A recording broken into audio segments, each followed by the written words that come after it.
All right, everyone, thank you for checking out this month's article, Branding Your Vision, and let's dive into it a little bit, shall we? So the first thing you want to consider when you're just talking about branding a vision and your imagery is really being unique, right? So if you think about it, photographers, in a sense, are a dime a dozen, right? Everybody's a photographer. We've heard it over and over again. And from a client's perspective, what we have to offer isn't really that valuable sometimes, right? I'm talking from certain customers' perspective. Obviously, I don't feel that way. And so when they're looking at our work, they tend to think, well, anyone can do this. That's a problem for us, because if a client thinks anybody can do it, we're going to have a hell of a time selling our products or services. And so the only way to kind of get around that is to be unique with your vision of how you're approaching any given scene. So if you're just kind of rolling up, spraying and praying, hoping you get something that's good for your client, you're not going to be a successful photographer long term.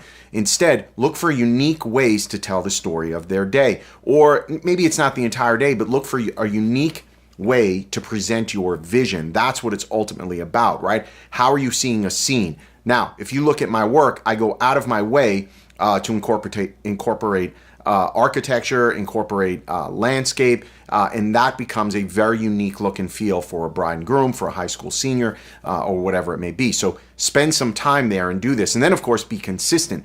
Not only consistent in the way you are photographing and lighting, but also consistent in the way you're presenting it to your client. So if we get to your website, I should see a consistent brand and presentation of your brand. I shouldn't see ring shots, flower shots, senior shots, baby shots.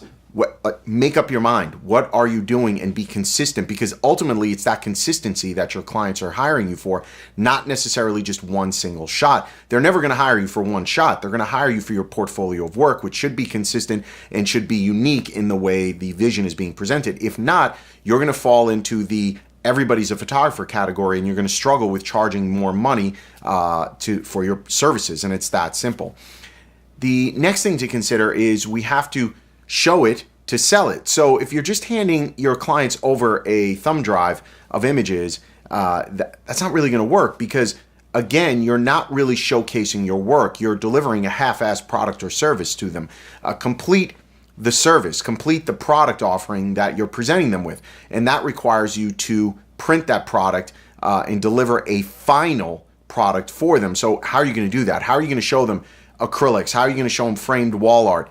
Well, you've got to have it in your studio. You've got to adopt in-person sales. But the minute you start showing them what their images could look like on their walls, you're going to have a hell of an easier time getting them to envision that. Oh man, I want that, that portrait on my wall. That's what I want in our home. They're going to do that. They're going to embrace it a lot quicker than if you're like, well, I think you should buy this in a 16 by 24.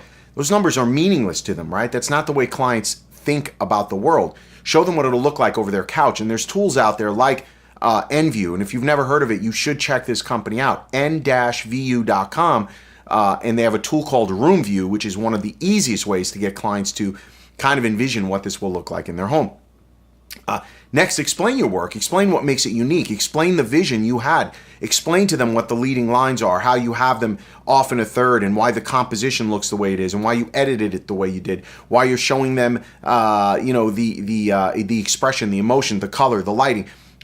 Educate your client. An educated client is not a bad thing. An educated client is a great thing. So now they understand that, wow, this photographer is more than just a photographer. He or she is an artist. They went out of their way to create a piece of art for our home. I want this up in my living room, and now it's that much more meaningful. So consider it art appreciation, if you will, for your clients. And then, of course, finally, offer products. If you are not offering products, not every image you take is going to look great as an acrylic, great as a metal, great as a canvas. We all know certain images look better than others. And so what I love to do is not only present a range of products in my studio for my clients, but edit them in a way where I can actually show them, hey, here's what we recommend you use for this particular image. Here's how I would display it in your home. And so by doing that and offering products, you are now taking your vision from inception, if you will, in your head, all the way out to product delivery for your client. And there's a clear path on how you got from point A to point B with them. And if you bring them along that journey with you, I promise you, you're going to have some smart clients who understand what they're looking for and now want better products or services in their home. So Thanks for reading my article. As always, this is free. We love the photography community, love giving back to it. If you enjoyed this video, share it with your friends, and we'll see you next month.